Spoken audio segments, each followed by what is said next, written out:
இன்னைக்கு நம்ம வீடியோவில் என்ன பார்க்க போகிறோம்னா கொத்தவரங்காய் பருப்பு உசிலி எப்படி பண்ணுறதுன்னு பார்க்கலாம். இதுக்கு கொத்தவரங்காய் எடுத்திருக்கேன். நல்லா பொடியாக கட் பண்ணியாச்சு. இல்லை 2 பெரிய வெங்காயம் சின்னதாக கட் பண்ணி வச்சுருக்கேன்.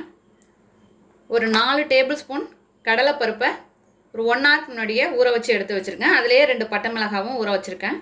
தாளிப்புக்கு 1 டீஸ்பூன் கடுகு, 1/2 டீஸ்பூன் வெள்ளை உளுந்து, கொஞ்சமாக கருவேப்பிலை, ஒரு 1/2 டீஸ்பூன் பெருங்காயம் தூளாக எடுத்திருக்கேன், 1/2 டீஸ்பூன் மஞ்சள் தூள், உப்பு தேவையான அளவு, எண்ணெய் தேவையான அளவு.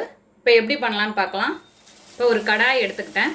1 டீஸ்பூன் எண்ணெய் சேர்த்துக்கிறேன். இதில் கடுகு, உளுத்தம்பருப்பு, கருவேப்பிலை,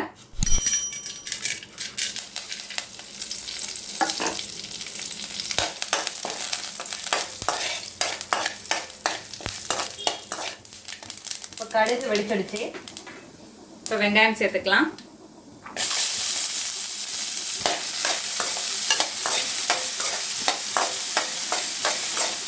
இப்போ உப்பு சேர்த்துடலாம்.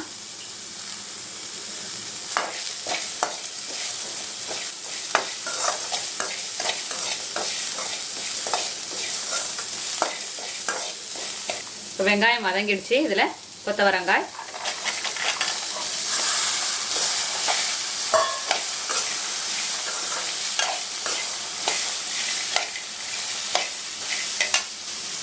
இதில் மஞ்சள் தூள்,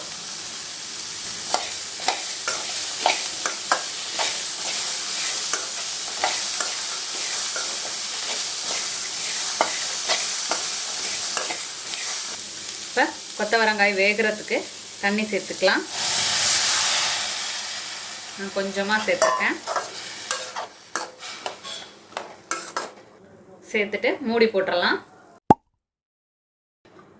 வேகட்டும், மீடியம் ஃப்ளேம்லேயே இருக்கட்டும்.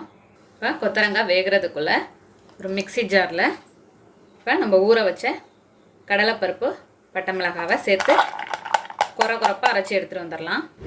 இப்போது இந்த அளவுக்கு அரைச்சி எடுத்துகிட்டு வந்தாச்சு. இது வேகட்டும். இப்போ ஓப்பன் பண்ணி பார்க்கலாம்.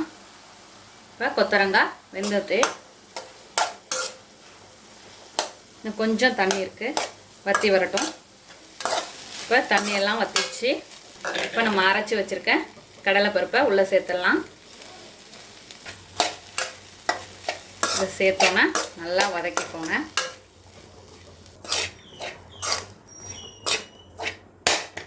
இப்போ கலந்து விட்டாச்சு. இதை மூடி வச்சு ஒரு 2 நிமிஷம் வேகட்டும். இப்போ 2 நிமிஷம் ஆயிடுச்சு.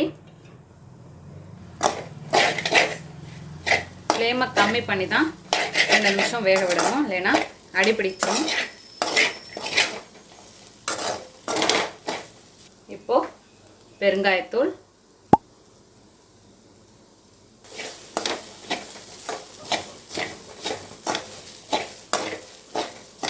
இதோட சீரகம் இடிச்சதை சேர்த்துக்கோங்க. இது நான் இன்க்ரீடியன்ஸில் சொல்லலை.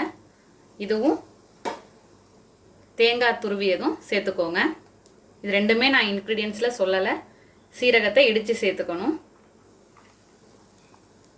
ஒரு 2 டேபிள் ஸ்பூன் அளவுக்கு தேங்காய் துருவியது, ஒரு 1/2 டீஸ்பூன் சீரகம் சேர்த்துட்டு கலந்துக்கலாம்.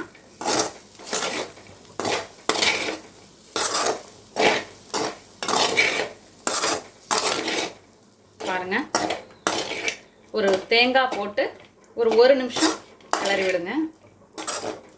அவ்வளோதான். ஸ்டவ்வை ஆஃப் பண்ணிடலாம். நம்மளோட அருமையான அற்புதமான கொத்தவரங்காய் பருப்பு உசிலி தயாராகிடுச்சு. இதே போல் நீங்களும் உங்கள் வீட்டில் செஞ்சு பார்த்துட்டு எப்படி வந்துச்சுன்னு கமெண்ட்டில் சொல்லுங்கள். தேங்க்யூ.